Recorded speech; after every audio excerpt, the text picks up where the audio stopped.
जय श्री राधे। राधे राधे। देश व दुनिया में योगेश्वर भगवान श्री कृष्ण की भक्ति की ध्वज पताका फहराने वाले प्रसिद्ध विद्वान, प्रसिद्ध भागवताचार्य डॉक्टर पंकज मिश्र जी इन दिनों उत्तराखंड के दौरे पर हैं और कुमाऊं के प्रवेश द्वार लालकुआं की वसुंधरा में अपनी अमृतमयी वाणी से लोगों को श्रीमद् भागवत कथा का ज्ञान करा रहे हैं, दिव्य अमृत गंगा बरसा रहे हैं। और हम आपको सीधे लिए चलते हैं डॉक्टर मिश्र जी के पास और उनसे जानते हैं कि भागवत की क्या महिमा है, मनुष्य को भागवत क्यों सुनना चाहिए और भागवत का मानव जीवन पर क्या प्रभाव पड़ता है, क्यों कल्याणकारी है भागवत। आइए लिए चलते हैं आपको। गुरुदेव, आपका बहुत बहुत स्वागत है और आपसे सबसे पहले आपका इस लालकुआं की वसुंधरा में बहुत बहुत हार्दिक स्वागत व हार्दिक अभिनंदन है। और आपसे जानना चाहेंगे कि सबसे पहले आप भागवत का मानव जीवन में क्या महत्व है, मनुष्य को भागवत क्यों सुननी चाहिए और भागवत से मनुष्य अपना उद्धार किस प्रकार कर सकता है, थोड़ा सा इस पर प्रकाश डालने की कृपा करिए।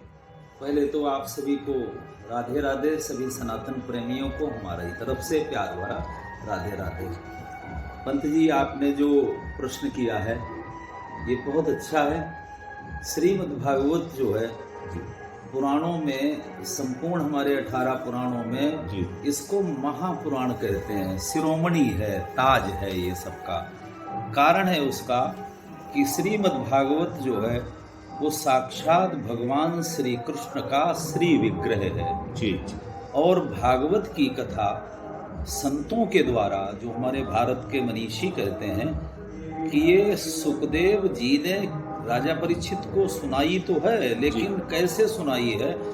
भागवत शब्द का अर्थ किया जाए, व्युत्पत्ति की जाए तो भगवतः प्रोक्तम इदम भागवतम या भगवतः उक्तम इदम भागवतम। भागवत जो है वो भगवतः, भगवान के द्वारा जो कही गई है जी जी, वो श्रीमद् भागवत है। ऐसा कहते हैं कि सुखदेव जी के शरीर में भगवान योगेश्वर कृष्ण स्वयं प्रकट होके और राजा परीक्षित को ये भगवान ने ही कथा सुनाई है।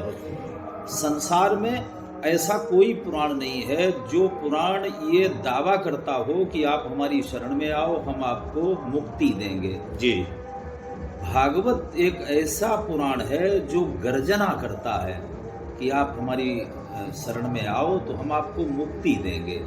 और ये हुआ भी, आप सब लोग कथा में सुनते ही हैं। धुंधकारी जैसा प्रेत और उसको भागवत के द्वारा ही मुक्ति मिली है।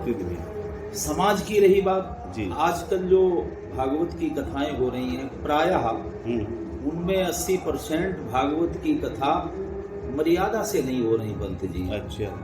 क्योंकि आजकल इतने कथावाचक हो गए हैं, जिन्हें भागवत का नहीं ज्ञान है वो भी कथावाचक हैं। जिसने गुरु चरणों में बैठ करके भागवत को नहीं लगाया, नहीं पढ़ा, वो मर्यादा नहीं ला सकता है गद्दी पर। आज भी ये भागवत ऐसी है कि अगर एक बार आदमी सुन ले, वो मर्यादित कथा हो, तो लोगों के जीवन में क्रांति आती है, परिवर्तन आता है। क्योंकि भगवान श्री कृष्ण कृष्णम वंदे जगत गुरु, उन्होंने तो संपूर्ण अपना जो लीला रूप रहा भगवान का है, लीला चरित्र रहा है, उसमें जगत को उपदेश दिया गौ पूजा हम करें जी। स्वयं भी की उन्होंने, परमेश्वर होकर के और गौ की पूजा करी, वृक्षों की पूजा कराई। वनस जो हमारे यहाँ की एक मौसम है, कहना चाहिए, जब से हमने इस पे ध्यान नहीं दिया, ये भागवत सारा सिखाती है जी जी जी।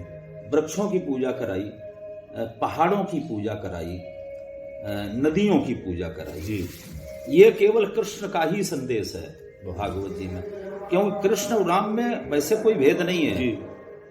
दोनों एक हैं, बहुत सुंदर, लेकिन इतना भेद है कि राम कृष्ण दो एक हैं, अंतर नहीं निमेष। अच्छा। और उनके नयन गंभीर हैं, इनके नयन चपल विशेष, इतना अंतर है। बहुत सुंदर। राम जी का चरित्र मर्यादित रहा है, जगत को मर्यादा सिखाई कि मर्यादा में रहो। कृष्ण ने जगत में कर्म को प्रधानता दी है, आप कर्म करिएगा। कर्मणः जायते जंतु कर्मणैव विलीयते सुखम दुखम भयम क्षेमम कर्मणैवाभिपद्यते। ये भागवत जी की देन है समाज में और होनी भी चाहिए। आप सबका सहयोग इसी प्रकार से मिला तो हमारे भारतवर्ष में राम राज्य जिसको हम कहते हैं ये भागवत की कथाओं से ही संभव है। बहुत सुंदर बात गुरु जी आपने बताई कि भागवत की कथाओं से ही जो है राम राज्य संभव है। गुरु जी आप उत्तराखंड की वसुंधरा पे हैं और हमारे दर्शक आपके साथ जुड़े हुए हैं काफी, तो उत्तराखंड की जनता के नाम आप अपनी सुधामयी वाणी की धार से क्या संदेश कहना चाहेंगे?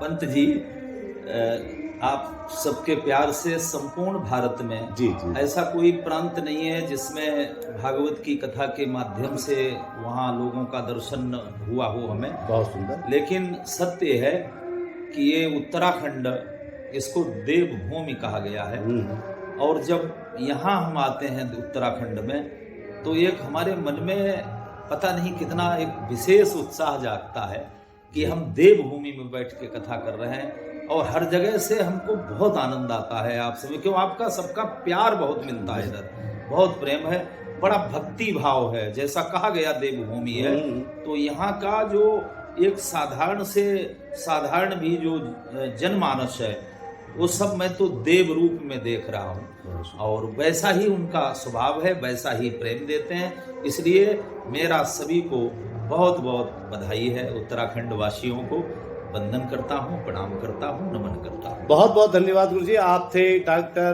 पंकज मिश्र जी जो प्रसिद्ध भागवताचार्य है। गुरुदेव आपने अपना अमूल्य समय हमें प्रदान किया और अपनी सुधामयी वाणी की धार से एक बहुत ही सुंदर संदेश समाज के लिए दिया। आपका बहुत बहुत धन्यवाद। जय श्री राधे।